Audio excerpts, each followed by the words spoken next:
The True Force spin course begins now. Okay, so the True Force spin course is going to teach you fastball, sinker, cutter, change, curve, slider. Yeah, I don't touch splitty because I don't want to teach it.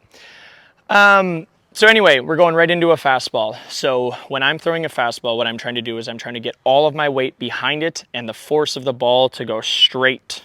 Okay. What I want to do on changeups is I want to take that same exact line, and instead of putting force into it, I want to take force and go around it and create spin. Take that force and turn it into spin.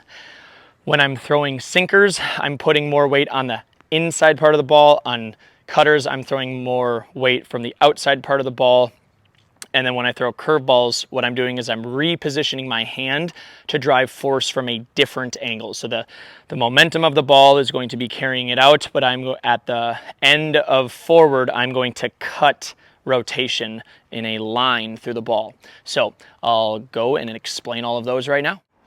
So our fastball, everybody calls it a four-seam fastball. I refuse to call it a four-seam fastball, but just for reference, I would call a fastball this, and I would call a fastball this, and this, and this, and okay. So what I consider to be important for the fastball is the force that we drive into it and through it.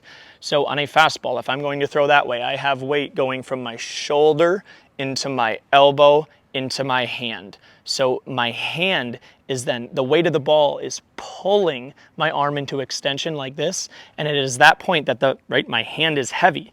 So at that point, I'm going to cut by pulling my ring and pinky into my body, and that will drive the pointer in the middle through the center of the ball.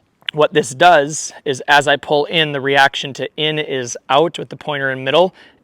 I release the ball, and then after that, the weight of my shoulder gets on top. This is why people will refer to that as getting on top, because when we properly use the fingers in a fastball where the ring and pinky cut in and the pointer and middle drive out, right, we will get this feeling of getting on top of the ball. So that's what we're looking for in our fastballs.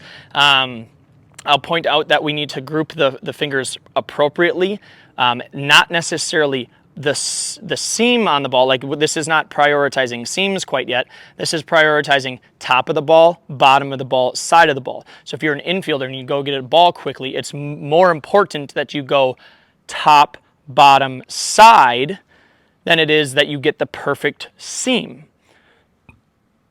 With that said, everybody's grip is going to be different because you want to prioritize where your hand finds a seam and accomplishes that top, bottom, side, right? So this is why you're going to see variations of everybody's fastball. Not one guy throws it exactly the same as far as where they are on the ball. My hand is different than your hand is different than everybody's hand. So what is unique is where you are on the ball. What is not unique is your need to drive energy and force into the back through the center of the ball on a fastball. I'm going to go right into changeups next. So for my changeup, it's really helpful to understand that weight is more important on changeups than grip or spin or anything like that. Okay, because what we're doing in a fastball, right, we go shoulder, elbow, hand. The hand is getting heavy and we cut that loose. What we do is we carry the weight in the elbow on a changeup.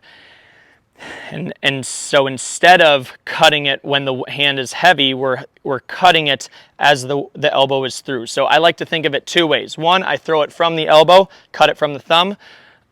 The other way I like to think about it is that I have to feel the recoil. So I'm trying to stay on my line, but instead of cutting into that line, I go around that line for my changeups. This is what is giving the side spin that you see, the UFO changeups. If you go look at probably the best changeup in the game right now is Devin Williams with Milwaukee Brewers. And here comes Williams, a swing and a miss. Tough to stay back. A young hitter has never seen him before. That's not even close. So obvious what he's doing, but everybody is cueing, the ring and pinky and all, or the ring and the middle finger to not be in the way, yada yada yada. All I hear about changeups are: is it a circle changeup? Is it a ring finger thing? And pronate, pronation, and yada yada yada. It's none of those things. None of those things help you understand how a changeup is thrown. They are just things that are said that are popular in the industry because people watch a slow motion video and see that the ring finger is the last thing on middle and ring are these things that are on the inside part of the ball. But nobody's talking about how the thumb would have to go underneath, okay, from top to bottom or inside to outside, depending on the person, right? And or you can have both. You can have two different styles of changeups. You know, and I actually don't even know if this is something that I've never heard of that, but I'm sure somebody is good enough to do that. But regardless, it's about the thumb and weight. So weight gets recoiled back up into the elbow. Okay, you can think about it like shoulder, elbow, hand, elbow. But you can also think about it just as like I get to here, and when my hand gets heavy, I cut it from my shoulder. So I go shoulder, elbow, hand. And on a fastball, what I'm doing is I'm going hand, elbow, shoulder, right? So where weight is really the biggest difference. Last thing on changeups is I teach it like this. And this is exactly how we teach fast pitch at Powerhouse Mechanics, where weight-based training rooted from. And this is so much easier for athletes to learn than trying to get them to learn it up here. But notice that when I do it up here, there's my side spin action that you see everybody getting. But I show them it down here because it's, you know, hanging out at the game, you can be practicing your cuts, right? So a fastball cut would look like this, where my ring and pinky pull in and the pointer and middle drive through. And then on my changeups, I'm presenting like this, where I have come through, and now I cut it. That's right here or right here, depending on how you think about it. So this is the thumb going into the pinky, and that's what causes that tight spin. It's also what takes energy away from the ball. So knowing what the thumb does on a fastball versus on a changeup is the technique, and then the rest is feeling where weight is. So know your thumb, have a good changeup. This is why they were called thumbers, FYI, guys that spun the ball back in the day. Kudos to the old school guys for keeping it real, because they were just saying what was going on, and then we quit paying attention. So that's changeups. So after you learn fastballs and changeups, you're going to want to go to breaking balls, and we'll actually end with cutters and sinkers, and I'll get to that in that video. But for now, we're going to be talking about breaking balls, curve balls, and sliders. The foundation here is the ability for the thumb and the thumb and middle to coordinate. Okay, so you're going to want to practice this snapping action, right? And the reason why you want to do this is you want your body to understand that it's driving two lines of force through the ball, and that's what gets the rotation. So we don't create rotation with rotation, we create it with two lines opposing one another. So the ball is getting out of the way of the fingers driving into it, and that it would load this way and unload that way. So as I come through on my fastball, normally this thumb just stays right in line, and then the rest of my fingers are what's driving through it. So on a breaking pitch, what I'm doing is I'm repositioning the ball in my hand to go this way. Okay, so my thumb cannot be unloading here. Okay, it has to be loading or spinning into the body. Okay, so it's going to spin in this manner, but it's going to be doing that when I come in. So as I go to throw, the arm is picked up by the core, okay, and then it's naturally going to open up. The shoulder joint is going to naturally open up, okay. If I were to keep it like this, okay, I can then keep spinning, and now I have positioned my hand to react like this, where my thumb is underneath, my pointer and middle are on top. My ring and pinky can now pull down and in, causing a true 12-6 curve. As you come in, that's when the thumb and middle go in this direction. So you spin, and then you will be able to cut. So from a comparing it to a fastball, we do need to recognize that breaking pitches are allowing weight to be cut from the hand, so it's shoulder, elbow, hand, and during that transition from as it gets carried through, this is when I have an opportunity to reposition the hand. If I do it at this point, I also gain the benefit of the ball rotating and then being unrotated. So I get kind of tighter to the center because I'm using motion to build more motion. As opposed to most explanations of pitches that I have heard described, they're always talking about how they preset it.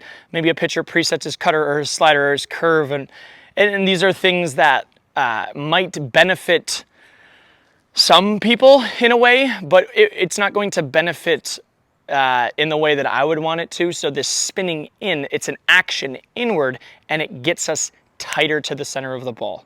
So a big believer of not presetting our stuff. We're going to have our hand set in the seams, but we are going to create our spin on the in. So spin in, throw out. Okay, that's what we're going to be doing on our breaking pitches. The cutter and the sinker.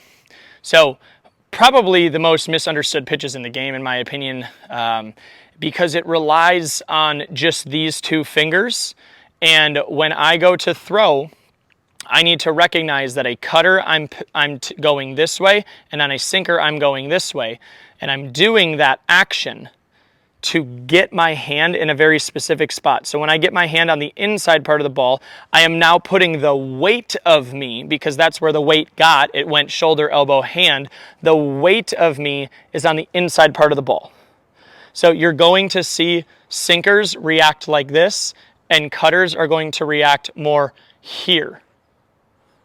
But you will notice in cutters and sinkers that this side of the hand is not going to activate. Okay, you're going to stay in this part of the hand and stay out of that part of the hand, because we want to maintain this position. This is kind of like a counterbalance for the arm to stay centered on the ball. So if we start creating this kind of action from here, we then reposition the pointer finger, which is not going to help you stay through your fastball variations, right? Because it's a fastball, and then it's a cutter, and then it's a sinker. So these are the two actions that we can make. It can go this way or it can go this way. So this is a cutter, and then this is a sinker.